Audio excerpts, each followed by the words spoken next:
souvent le juste. Mais l'Éternel en délivre toujours. Mon témoignage. Est-il vrai que tu peux traverser la souffrance?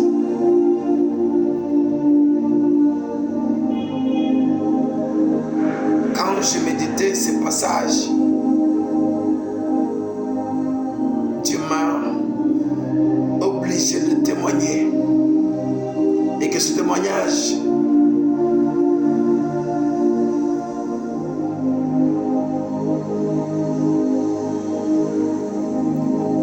concernant ma vie puisse édifier à quelqu'un qui traversait un moment de problème. Certains, et la Bible elle-même dit que le problème sont dus par le péché.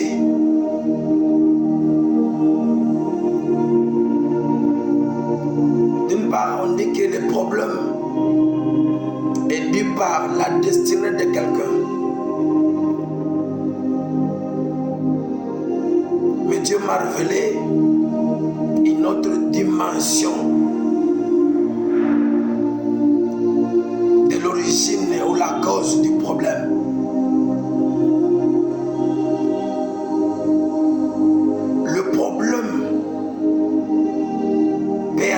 La vue de quelqu'un, non pas parce qu'il a péché,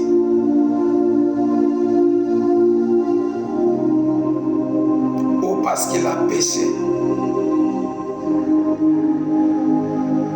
ou parce qu'il a été destiné, mais le problème peut arriver dans la vie de quelqu'un, de tout chacun. C'est parce qu'il croit, c'est parce qu'il respecte les principes de Dieu, c'est parce qu'il est dans le cadre de l'Éternel. Voilà, l'ennemi impose le problème. J'aimerais partager à celui qui a un problème, qui traverse des problèmes. Ça peut arriver que vous vous analysez, vous voulez évaluer, vous dites mais je ne fais pas ça, je ne fais plus ça.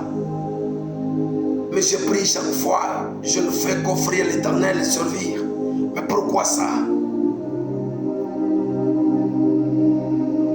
Mon témoignage va t'exhorter.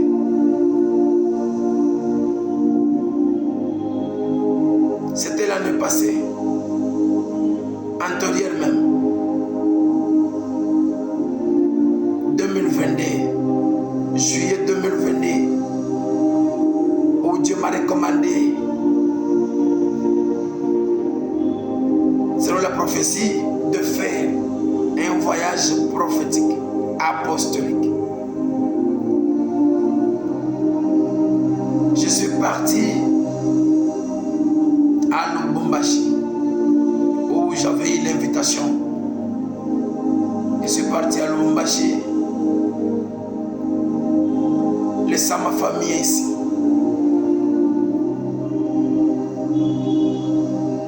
Et arrivant, j'étais à l'hôtel.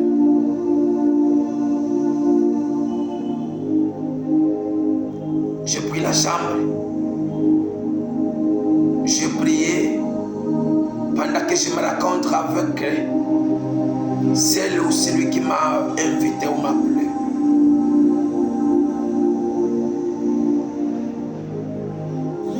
S'il vous plaît, je me suis vu avec la personne.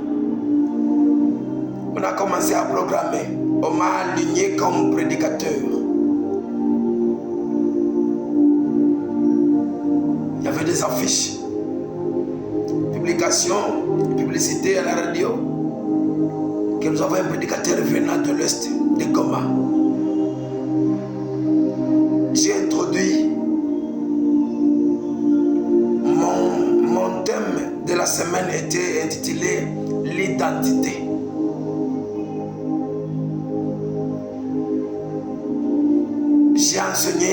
le Saint-Esprit lui-même s'est manifesté. Mais il y avait une permanence, une visitation divine.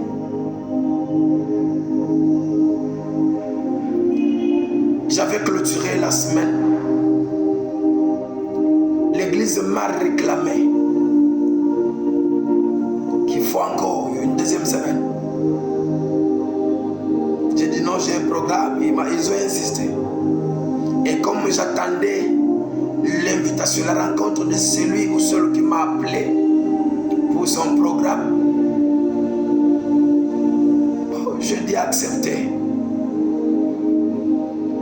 En acceptant cette deuxième semaine, s'il vous plaît, ils ont affiché un produit, imprimé des affiches. À la radio et à la télévision, on faisait des émissions. Un homme de Dieu. Le ténèbre n'a pas supporté la première semaine.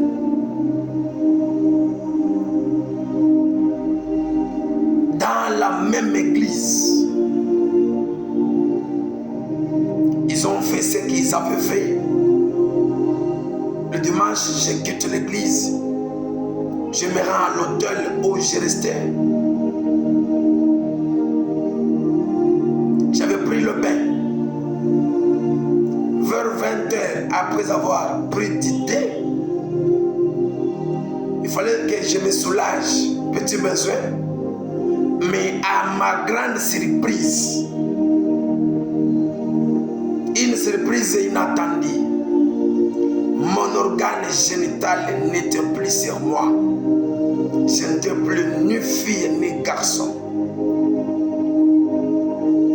Je m'avais posé 1001 questions. Seigneur, ça fait une semaine que je suis à Lubumbashi. Je n'ai même pas encore fait même un rêve ou avoir une pensée, même échanger avec qui que ce soit, même recevoir un don de quelqu'un. Pour imaginer que ça peut être par ces dons que j'ai été piégé. Même commettre le péché. Comment se fait-il? Qui suis-je? Qui serai-je? Que dois-je faire? Que dirai à mon épouse, à ma femme?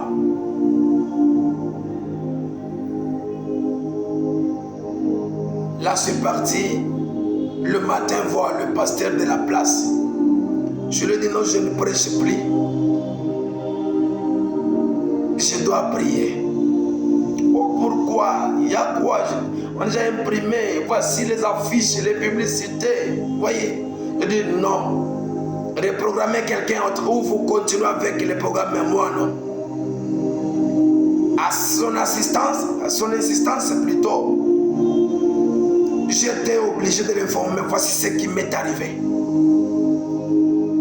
Une seconde de surprise, au lieu que l'homme de Dieu compatisse avec moi. Mais il a rigolé en minimisant les problèmes, en rigolant qu'il connaît celui qui a fait ça. Et ce n'est qu'un petit problème. Moi qui s'inquiétait de ma situation, mais lui m'a dit, non pas la foi, mais c'est pas négliger ça par rapport à quoi? C'est après que j'ai su sa position.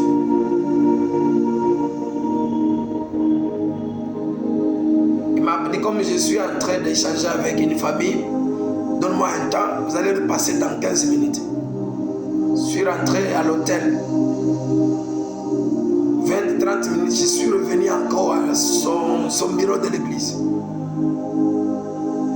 Là, non, je connais celui qui a fait ça. Mais ce n'est pas un problème. Il a pris les urines. Excusez pour cette terme, pour l'expression. Il a pris les urines. À ma présence, ses propres urines. Voulant me le verser sur le turette de mon pantalon. Je m'avais opposé. Je me suis dit non, pourquoi? Comment tu peux uriner à ma présence dans un flacon et puis tu me dis que c'est la solution? Je doutais déjà. J'ai dit non, je ne peux pas accepter ces pratiques. Je m'avais retiré. Je suis parti à la montagne aux 2 heures dans la prière. Pendant 30 jours. Là, je demandais que la mort à l'Éternel. Que de vivre sans genre. Je ne suis pas ni homme ni femme. Que Dieu lui-même me tue.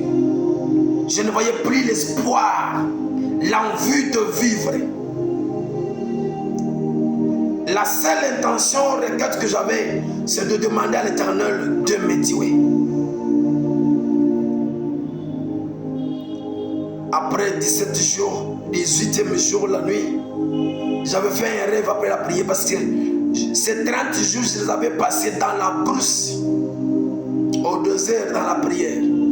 Les gens venaient me rencontrer, prier avec nous et ils rentraient. Moi, j'y restais jusqu'à ce que la mort m'arriverait. C'était ça la condition. Je quitterai ici une fois sauvé ou une fois que la mort m'atteint. 18e jour, j'avais eu un temps de se reposer pendant la nuit. Et là, j'avais fait un rêve après la prière. Je vis une servante de l'Éternel qui était venue avec mon épouse.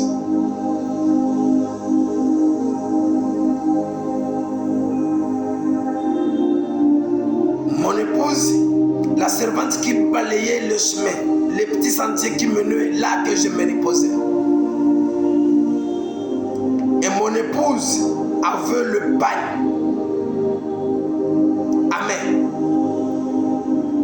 Une fois terminé à balayer le feu et la saleté qui m'entourait, la servante de Dieu, le pasteur, a pris le pagne que détenait ma femme, avait étalé cette pagne sur moi. Et par là, je me suis réveillé. Ah, c'était un rêve. D'un coup, je sentais un désir de se soulager, un besoin. Mais à ma surprise, alléluia, Dieu m'avait restauré, dit Amen. Dieu m'a restauré sans que je ne touche le fétiche, sans que je ne prenne le médicament traditionnel ou moderne, mais pas la prière. C'est pourquoi la prière vaut mieux que Satan 2, que de bombes chimiques, biochimiques et biologiques. Dans ces derniers temps, la prière est efficace. C'est là où j'avais vu encore une démonstration divine où Dieu restaure quelqu'un sans que personne ne lui impose la main. Mais le fait de se consacrer dans la prière. Je voulais rentrer pour rejoindre ma famille parce que je ne voyais que le chemin de rentrer encore, que je regagne ma famille, que je rejoigne ma famille. Pourquoi cette ville ne m'accepte pas?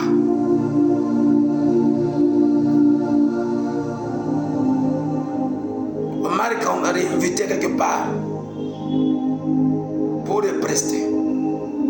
J'avais insisté, j'ai dit non. Mais l'Esprit de Dieu m'avait dit la nuit, m'a rappelé, pendant qu'on était dans la formation des groupes d'intercession communément appelé le fils Abia. Dans Abia, j'ai prié l'Éternel que Dieu donne-moi l'onction, la puissance, et que tu m'envoies dans le pays où il y a les païens, surtout les païens où on n'a jamais prêché l'évangile, que je prêche l'évangile. C'était ça ma prière. Pendant que j'insistais la nuit, cette prière m'est venue, m'est apparue en tête.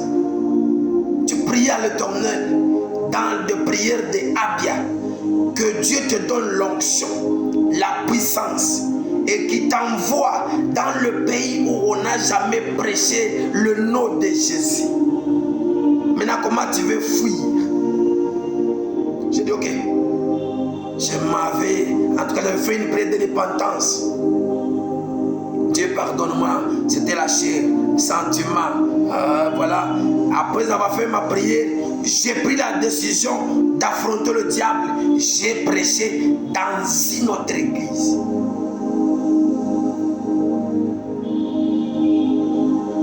Là, c'était... Moi-même, je ne m'attendais même pas. Moi-même, je ne m'acceptais pas que c'était moi. Je me voyais, je me connaissais, et moi qui se connais, mais comment ceci pourrait se produire? Ce n'était pas moi, c'était l'Éternel. Après la prestation, j'avais fait la prière de restauration, du revêtement de la puissance, parce que j'étais tellement épuisé.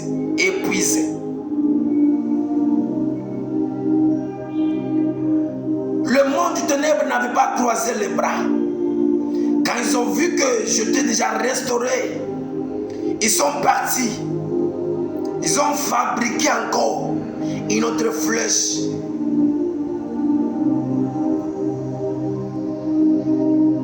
Ils m'ont déformé la figure. C'est une maladie qu'ils appellent Theta. À Lumbashi, ils connaissent bien. À Kinshasa, on appelle ça Mbasu.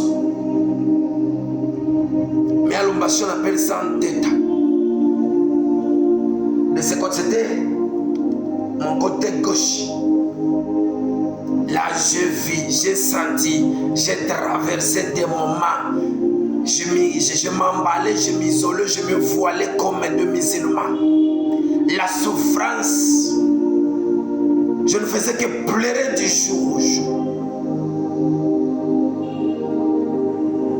J'ai consulté les spécialistes.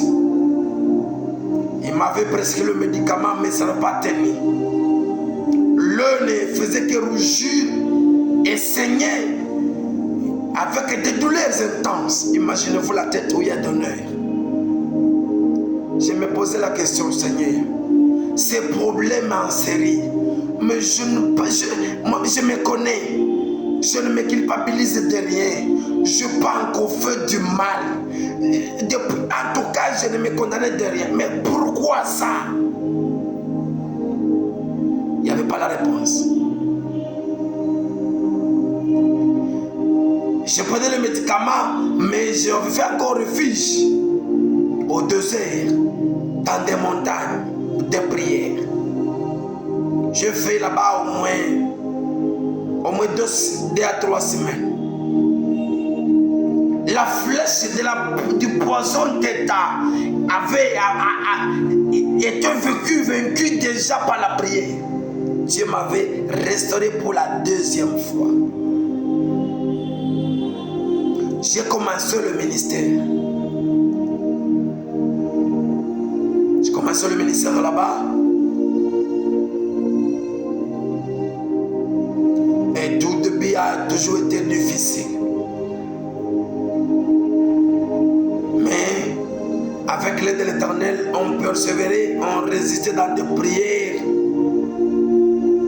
Et Dieu s'est manifesté malgré la lenteur de son œuvre.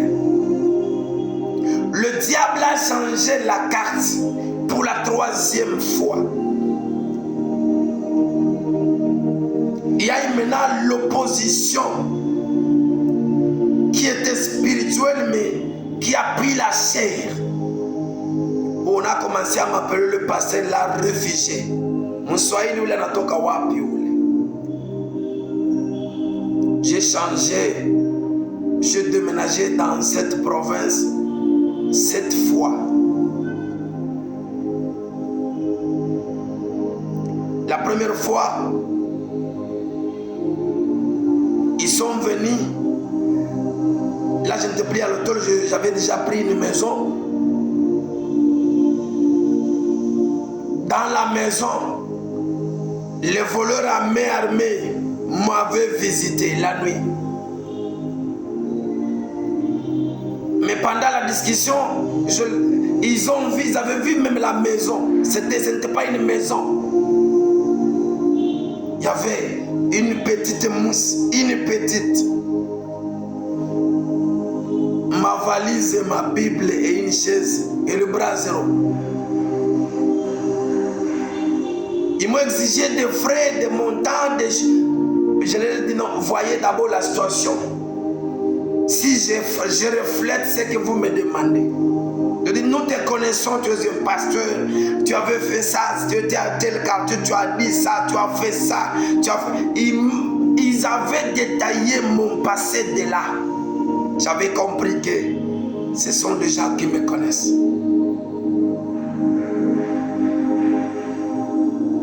Mais j'ai intercédé. Mais l'Éternel n'avait pas croisé les bras. Il dit, quand un malheureux écrivait l'Éternel dans Psaume 34, l'Éternel écoute. Pendant que j'intercédais, eux-mêmes, l'un d'eux s'est présenté comme ma défense. Il a dit non, laissez l'homme de Dieu. Toi, tu as eu Kassai, parce que l'injure de Lumbashi, pour t'injurier et celui qui t'a injurié sera sûr qu'il est consolé. Il va t'injurier en t'appelant que tu es Kassai. Maman, tout le monde tu es Kassai, pas me l'encore, tout le monde tout. Et ils sont partis. Mais avant de partir, il m'avait laissé un message. Nous allons revenir dans 3 semaines. Si tu ne trouves pas ces montants demandés, ça sera ton dernier jour. Avec ce message, j'avais dit non. J'abandonne, je sacrifie la garantie, je pars. Oh là, trouver une maison, les formules pour avoir une maison locative, c'est difficile. J'ai changé d'adresse.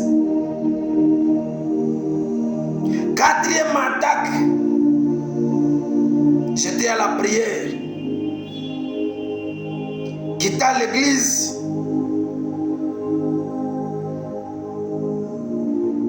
J'avais rencontré dans la 2e maison logée, louée.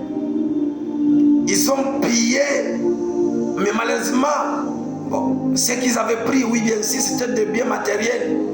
Mais ça n'avait pas la valeur que ma vie.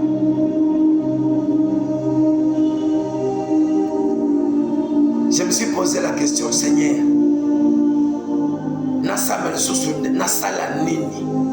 pourquoi cette cargaison, pourquoi cette série de problèmes qui me pourchassent par-ci, par-là? Et c'est le péché. J'avais fait la prière de repentance. 21 jours avant de me repentir à un péché dont j'ignore, où j'avais commis pendant le jour passé, pendant ma vie quand je fus païen. J'avais encore fait la même repentance, le péché de mes parents, pour voir si le fléau va m'échapper ou s'éloigner de moi. J'avais encore déménagé sous la recommandation du bailleur. Pourquoi? Parce qu'elle avait senti, elle m'a dit non, tu es un danger pour moi, c'est comme si tu es suspect, c'est comme si, en tout cas, je n'ai pas de problème avec l'État, ni mes enfants dans ma maison, laisse ma maison. Je suis parti. Comment trouver les moyens pour me soulager encore? Mais Dieu aidant, j'avais encore engagé une 3/4e maison.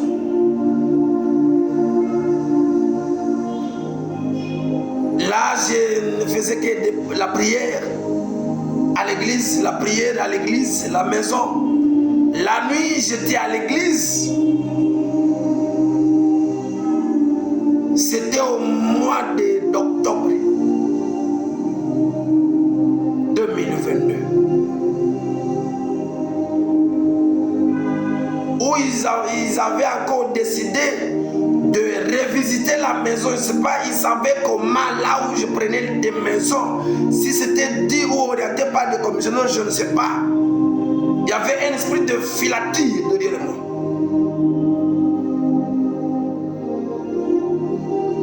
Mais Dieu j'étais à l'église. Ils ont calciné tout ce qui était dans la maison. Ils avaient des pneus. Ils voulaient scinder la maison. Mais heureusement, les gens se sont réveillés avant éteindre le feu. Je cherchais à savoir ma présence, mais je n'étais pas là. Donc on est parti avec les pasteurs. C'était de panique, l'alerte, inquiétude. Le matin, je reviens de l'église. Les gens me donnaient des compliments. Oh, pour les pasteurs. Oh, pour les autres me prenaient à un fantôme. Mais moi-même, je ne savais même pas la raison. Mais j'avais eu le courage de demander à quelqu'un, mais qu'est-ce qu'il ne va pas? C'est pas là que l'un m'avait expliqué en Swahili.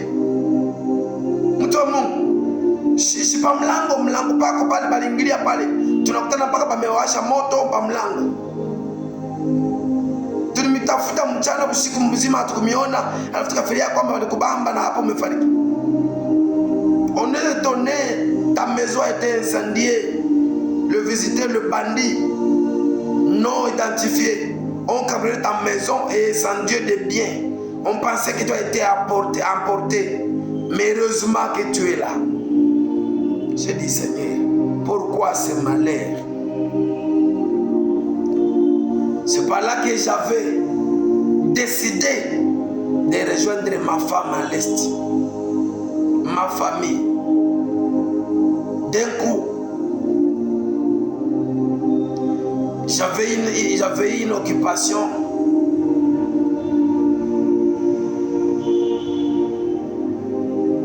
Pour gagner le pain, aussi avoir encore le bien, récupérer encore, se réorganiser encore.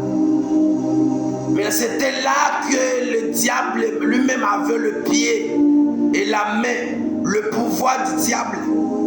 Le diable m'a amené dans son fief. Je travaillais comme manager dans une entreprise. C'était d'abord comme agent. Agent m'avait promis au superviseur. De la supervision, on m'a promis comme manager.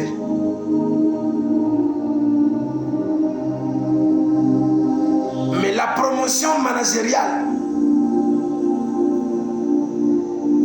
je n'étais pas même pas encore été renuméré. L'occultiste et l'occultisme et l'ennemi, le ténèbre, a amplifié ses stratégies maintenant. C'est par là qu'ils m'ont frappé encore une autre flèche sur ma main gauche. Ils savent bien, le diable connaît que Ézéchiel le 21 nous dit de frapper. Et ceux qui nous connaissent, nous avons la grâce de l'Éternel. Quand on prie, nous frappons fortement nos mains comme ça. Le diable est parti frapper à cette place. Cette maladie a une durée de 7 jours. On tentait. Ça fait gonfler les bras depuis les orteils, depuis les ombres jusqu'à ce niveau. Là, ce que j'ai dit comme souffrance, c'était des notions, ce n'était pas des souffrances. Ça, c'est là où je vis le diable comme ça. Ma main était trouée comme la main de Jésus. Où après le médicament, le traitement, à l'hôpital, j'avais fait 7 jours sous anesthésie. Je ne suis pas ni mort ni vivant.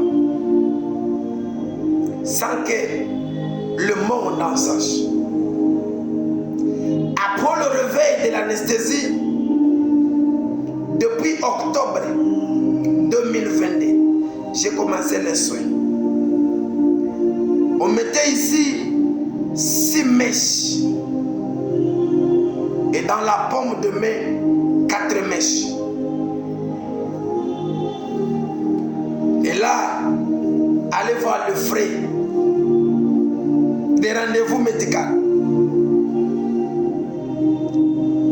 Avec la même douleur, je n'avais pas abandonné les sommets de la montagne. Des prières nocturnes et journalières. Que Dieu bénisse les gens que Dieu avait disponibilisés pour m'accompagner dans ce moment.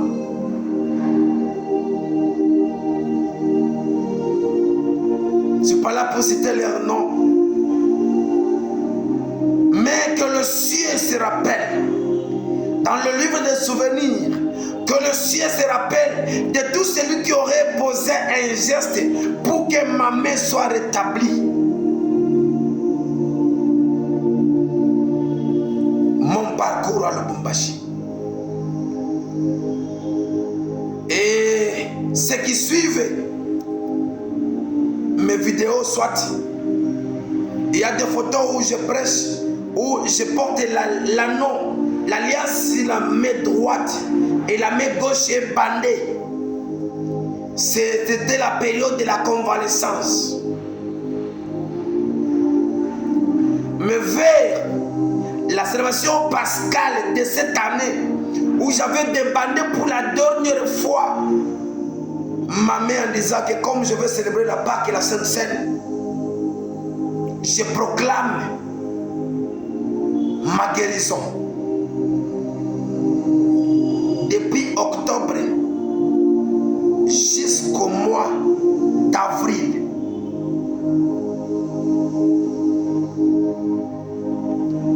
imaginez-vous. Et par après, Dieu, comme il est le Dieu de mon école, il a touché par-ci par-là pour le moyen. Et j'avais repris encore la direction de l'Est où restait mon épouse.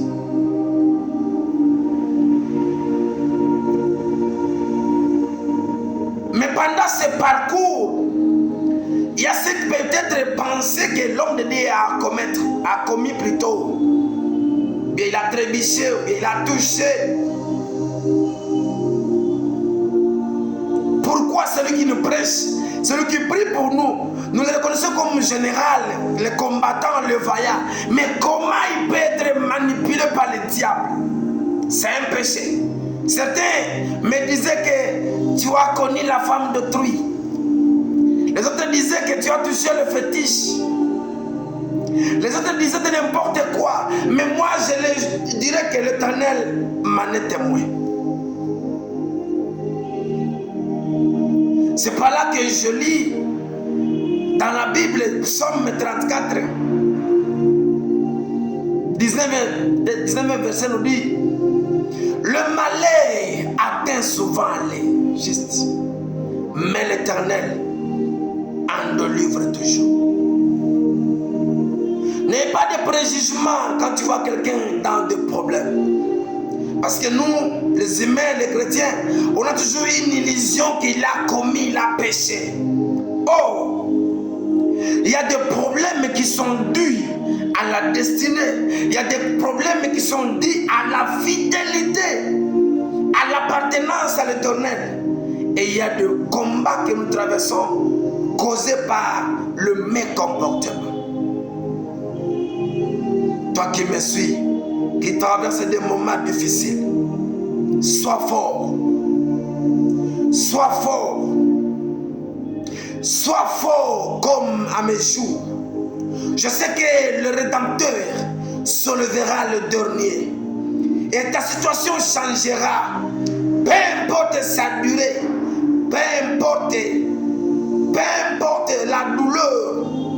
Peu importe sa souffrance causée. Peu importe ses conséquences. Mais ça changera un jour.